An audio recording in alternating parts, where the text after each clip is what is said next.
Graça e paz, meu querido. Muito bom estar com cada um de vocês, sua família, nesse tempo tão especial, que é um tempo de confraternização, de estarmos em família. Que bom que esse ano nós podemos, com os devidos cuidados, estar reunidos com os nossos queridos. Nós queremos compartilhar com você um tempo de adoração, uma palavra, uma reflexão sobre a sua vida, para a sua família. Compartilhe esse vídeo com aquelas pessoas que você ama, com seus familiares, para que essa palavra, esse momento especial, alcance a sua casa, alcance a sua vida e traga um norte para as suas expectativas do próximo ano. Deus abençoe sua vida.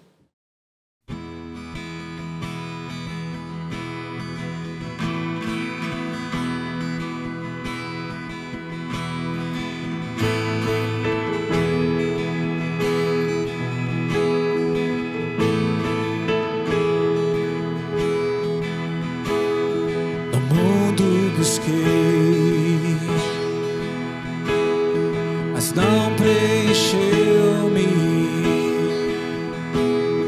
Canções tão vazias, tesouros que um dia se consumarão.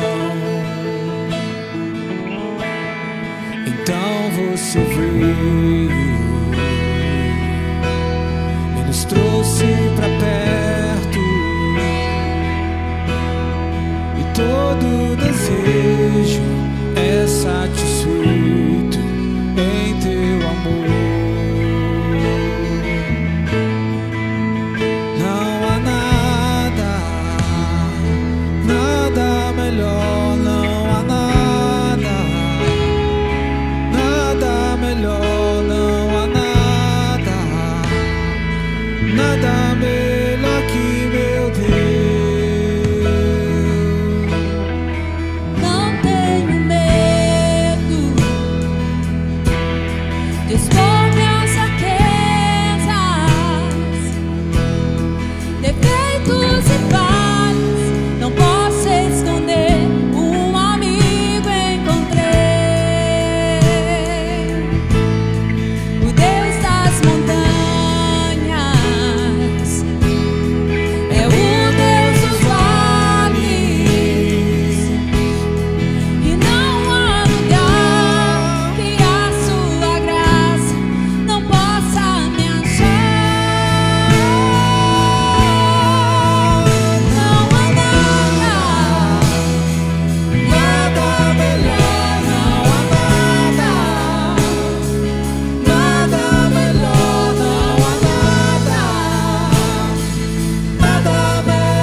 Amém. Quero compartilhar com você uma palavra que está lá em Mateus 2, versos 1 e 2 e versos 9 e 10.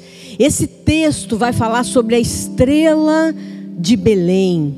E diz assim o texto da palavra: depois que Jesus nasceu em Belém da Judéia, nos dias do rei Herodes, magos vindos do Oriente chegaram a Jerusalém e perguntaram: onde está o recém-nascido rei dos judeus? Vimos a sua estrela no Oriente e viemos adorá-lo. Passando para o versículo 9 e 10, dando continuidade a essa história que você precisa ler e estudar, porque é uma linda história, um fato específico na história do nascimento de Jesus. Versículos 9 e 10 diz: depois de ouvirem o rei, eles seguiram o seu caminho, e a estrela que tinham visto no Oriente foi adiante deles, até que finalmente parou sobre o lugar onde estava o menino. Quando tornaram a ver a estrela, encheram-se de júbilo.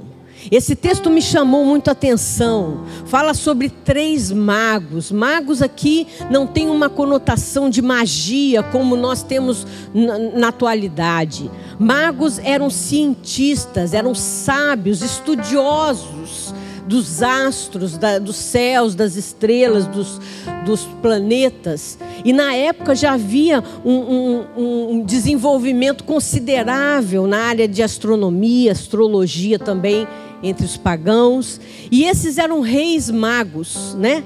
Eram sábios, cientistas, estudantes destas coisas. O texto diz que eles vinham do Oriente. Esse lugar, o Oriente, provavelmente era na área da Pérsia e Babilônia, mais possivelmente na Babilônia, o que hoje seria Irã e Iraque, a área de Irã e Iraque.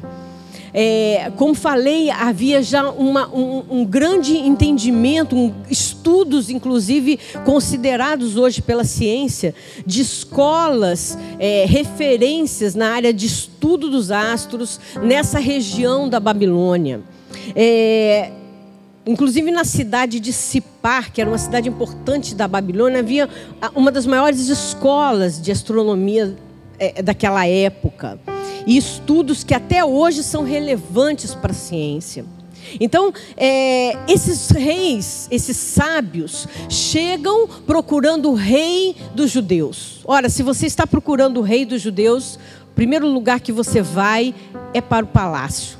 E lá eles vão para o palácio procurando o rei dos judeus. Só que aquele palácio era do rei Herodes, um rei romano, que não era apenas um tempo de domínio romano sobre a Palestina. E quando eles falam para Herodes sobre um rei que eles viram, que eles estudaram, haviam profecias de que estava chegando, estaria nascendo por aqueles dias, um rei, o recém-nascido, o rei dos judeus. Herodes fica furioso e levanta-se aí uma opressão de trevas, com uma matança de muitas crianças na época, e Herodes tentando impedir o ministério daquele que era apenas um menino nessa época, o menino Jesus. Mas Herodes fica furioso, querendo saber quem seria esse rei, uma competição para o seu reinado, mas nada disso funcionou. O interessante é que, se a gente for analisar, voltando mais para o foco dos sábios, se a gente for analisar uma viagem naquela época da Babilônia à Palestina, havia uma via de comércio nessa rota. E levava em média 4 meses para alguém que andava da Babilônia até a Palestina. Ou seja, esses magos, como a gente vê muitas vezes na cultura de hoje, como se entende hoje, eles não chegaram quando Jesus estava na manjedoura, no estábulo, recém-nascido. Quando eles chegam a encontrar, já é um menino. O texto diz que eles, quando chegam na casa do menino, Jesus já era grandinho, provavelmente 1 ano e pouco de idade, não era mais um bebê. E quando esses sábios chegam ali, eles encontram Jesus, um menino. Eles vêm do Oriente, eles vêm de cidades distantes. Eles eram profundos conhecedores da ciência da época. Mas observe bem, porque além de serem profundos observadores e cientistas das coisas celestiais, eles eram provavelmente judeus ou talvez gentios que tinham um conhecimento, estudavam profundamente a palavra, o Velho Testamento, as promessas, as profecias, a Torá. Eles eram conhecedores profundos. Havia uma expectativa naquele tempo de que pelos sinais dos acontecimentos e pelos sinais dos céus, havia essa expectativa de que estava chegando o momento de nascer o bebê, o Messias, aquele que seria rei dos judeus. Havia entendimento para aqueles que tinham acesso aos pergaminhos, aqueles que tinham acesso aos ensinos das Escrituras, de que aquele era o tempo e que haveria um sinal nos céus que mostraria o local, o dia em que o Messias haveria de vir. Então é interessante nós vermos que esses não eram pagãos, porque se fossem sábios pagãos, eles não teriam interesse de ir procurar o rei dos judeus. Mas eram fiéis, eram homens de fé, estudiosos da palavra de Deus. Tinham o conhecimento científico, o conhecimento técnico, mas tinham também a expectativa no espírito. Eram homens de fé que entendiam que naqueles dias algo estava acontecendo. Havia uma expectativa de que algo novo no reino da terra estava acontecendo a partir de um portal aberto no reino espiritual. É interessante que, assim como nos dias de hoje, nós temos essa expectativa. Se você olha, se você ouve o teu espírito, você entende que nós estamos num momento em que estamos gerando a volta do Messias. Da mesma forma como veio da primeira vez, com sinais entre as pessoas, entre as culturas, no céu, na terra, na natureza. Assim nós criamos a expectativa para o retorno, a vinda do Messias, que será muito em breve. Aqueles que olham só para a parte científica, natural, não têm essa visão. Vêm as coisas acontecendo, coisas que nunca vimos antes acontecer, estão acontecendo no planeta nos dias de hoje. Nós que conhecemos a palavra, nós que conhecemos as profecias, o que a Bíblia diz, o que as Escrituras dizem, nós entendemos que são sinais dos tempos, porque Jesus está voltando, o Messias está prestes a inaugurar um novo tempo novamente, assim como foi naquela época, ainda vindo como um bebê. Uma coisa interessante de nós entendermos por que temos esse entendimento, essa convicção de que eram homens sábios, estudiosos de ciências, mas também homens de fé, homens que se aprofundavam nas Escrituras. É porque nessa época havia uma grande colônia de judeus entre os babilônicos. Se você for lembrar lá na história de Esdras e Neemias, no final do exílio da Babilônia, algumas caravanas voltaram para Jerusalém, Zorobabel, Esdras, Neemias, na reconstrução de Jerusalém, do templo, das muralhas, da cidade. Porém, muitos nessa época, judeus, estavam estabilizados na Babilônia, tinham um bom poder aquisitivo e muitos ficaram na Babilônia, até nos dias de Jesus, continuavam vivendo na Babilônia. Portanto, havia uma grande colônia de judeus na Babilônia. Então não é difícil a gente imaginar que esses homens eram homens de fé, estudiosos da palavra, provavelmente rabinos que tinham acesso aos papiros, aos manuscritos que ficavam apenas na sinagoga, tinham acesso a esse conhecimento, ao estudo profético, aos sinais que viriam para a vinda do Messias. Eram conhecedores dessas coisas. Por isso a gente entende que eles saem da Babilônia, vêm até a Palestina, para que ali procurem o rei dos judeus. Os rabinos nos tempos de Jesus, muitos deles iam à Babilônia estudar em escolas rabínicas de lá, porque havia muito estudo, muito aprofundamento nas escrituras nesse tempo. Seria bem improvável que esses magos, esses cientistas fossem pagãos. Eles eram homens de fé, que confiavam e criam nas profecias messiânicas. Esses sábios entendiam da ciência da sua época, mas eram homens que entendiam também da palavra, se aprofundavam na palavra. O texto que nós lemos diz assim: viram a estrela do rei dos judeus. Eram estudiosos que observaram um astro sobrenatural nos seus estudos, uma estrela diferenciada, e conseguem fazer essa conexão com aquilo que era profético e que eles haviam entendido. Havia algumas coisas muito sobrenaturais em todo esse ambiente, em toda essa questão desses cientistas e da aproximação desses sábios em relação à busca pelo rei dos judeus. Primeiro que a gente vê que eles foram seguindo uma estrela. Isso já é anormal, isso já não é natural, porque uma estrela tem uma posição fixa, ela não se move. Ainda alguns estudiosos pensam que talvez fossem um cometa, mas os cometas registrados não datam dessa mesma data. Era alguma coisa extraordinária que havia aparecido. Eram homens que tinham uma intimidade com Deus. Então era a fé e a ciência caminhando junto.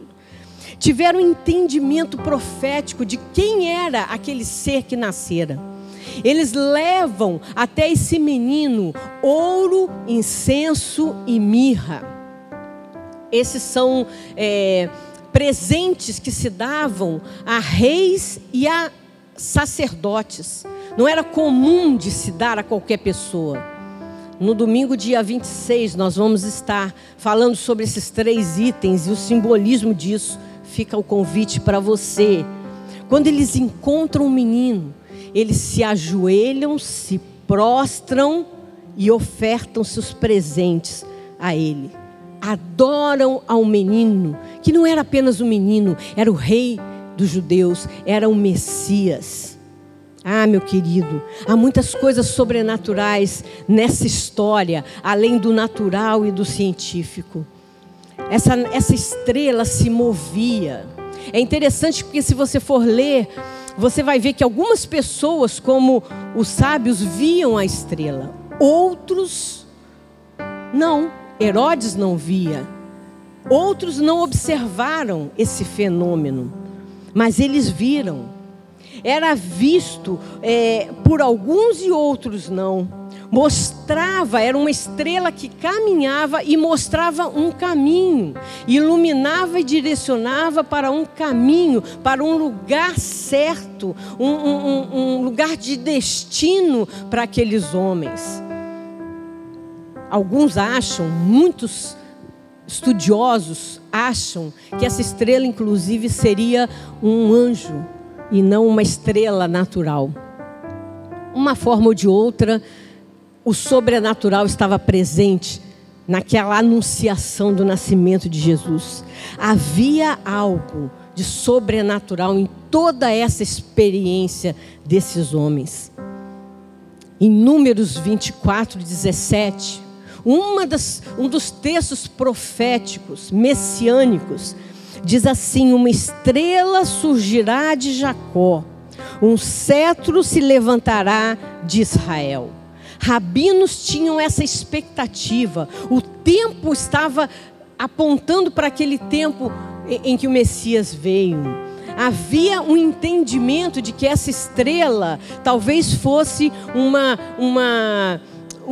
referência, um brilho do Messias para direcionar os povos, para reunir os judeus que nesse tempo já estavam muito afastados, alguns vivendo na Babilônia, no Oriente, e outros na Palestina. Era essa a expectativa. Aquele que viria para iluminar os povos. Era esse o chamado do Messias. Era essa função, o ministério que Jesus teria. Então, querido, é muito interessante a gente fazer um paralelo quando Jesus fala sobre a volta dele. Lá em Mateus 24, 27, quando ele fala do seu retorno, da sua volta, ele diz que assim como o relâmpago que sai do Oriente e se mostra no Ocidente, assim será a vinda, o retorno do Filho do Homem. Eu quero concluir essa palavra, essa reflexão, tirando algumas lições para a sua vida, algum direcionamento para o ano de 2022, para a sua casa, para você que precisa tomar decisões, para você que está nesse mês de dezembro aí, se organizando, fazendo projetos, criando expectativas. Deixa eu te dizer alguma coisa importante. Vivemos hoje dias difíceis, com muitas situações conflitantes. Não era diferente no tempo em que Jesus veio. E eu queria dizer para você, seja alguém que conheça de fato o que você puder de ciência, de tecnologia, de comunicação. Seja alguém antenado, que sabe o que está acontecendo, que sabe o que está acontecendo à sua volta. Não uma pessoa alienada, como esses sábios eram, mas seja alguém que da mesma forma que se empenhe na sua formação acadêmica, a sua formação filosófica, a sua formação até política, seja alguém que tenha uma formação também, uma profundidade nas Escrituras, na palavra de Deus, naquilo que a Bíblia diz que vai acontecer e a visão que Deus tem sobre os tempos que nós estamos vivendo. Então seja um estudioso, seja alguém antenado, mas seja um homem, uma mulher de fé. Caminhe nesses dias que nós vivemos debaixo de uma convicção, de expectativas do que Deus tem para esse momento, porque Deus trouxe a você a essa geração. Qual o propósito de Deus para você nesse tempo em que você está vivendo? Tenha o conhecimento dos nossos dias, tudo que você pode aprender, mas seja profundo na sua fé, no seu ensino, no seu estudo da palavra, de entender as coisas que estão ao seu redor e o que isso diz sobre os tempos que nós vivemos, sobre a volta do Messias. Creia que ainda nos dias de hoje Deus te dá direção, assim como deu direção através dessa estrela àqueles sábios. Hoje Deus te dá direção, meu querido. Que decisão tomar, que escolhas fazer, que caminhos seguir. Basta olhar para o céu. As estrelas, os direcionamentos de Deus estão no sobrenatural. Deus está sempre pronto a te dar a direção que você precisa em todos os momentos. Eu fico imaginando quantos daqueles sábios, talvez pagãos, não deram importância para aquela estrela. Mas esses três conseguiram associar o entendimento científico da profundidade espiritual, o natural e o sobrenatural. E tiveram direção para as suas vidas. Quando eles saem da casa daquele menino, eles têm um entendimento de voltar por outro caminho. E não voltar e contar a Herodes onde estava o pequeno rei dos judeus. Hoje, meu querido, mais do que nunca, é tempo de nós olharmos os sinais dos tempos. É tempo de nós olharmos as profecias, criarmos expectativas das promessas que Deus tem. Hoje é o tempo de vivermos nesse momento que nós estamos, com a nossa fé reforçada, firmados na rocha, sabendo para onde estamos indo, sendo direcionados pelo Senhor, criando expectativas do que Deus tem para o futuro. Qual é o tempo que Deus tem estabelecido para esse momento? O meu desejo é que Deus abençoe a sua vida, que essa palavra seja um norte para a sua vida, para a sua casa, para as suas decisões do próximo ano. Que Deus te abençoe e que a graça do Senhor te acompanhe, trazendo direcionamento, iluminando o seu céu. Seja firme na sua fé. Deus te abençoe. Amém.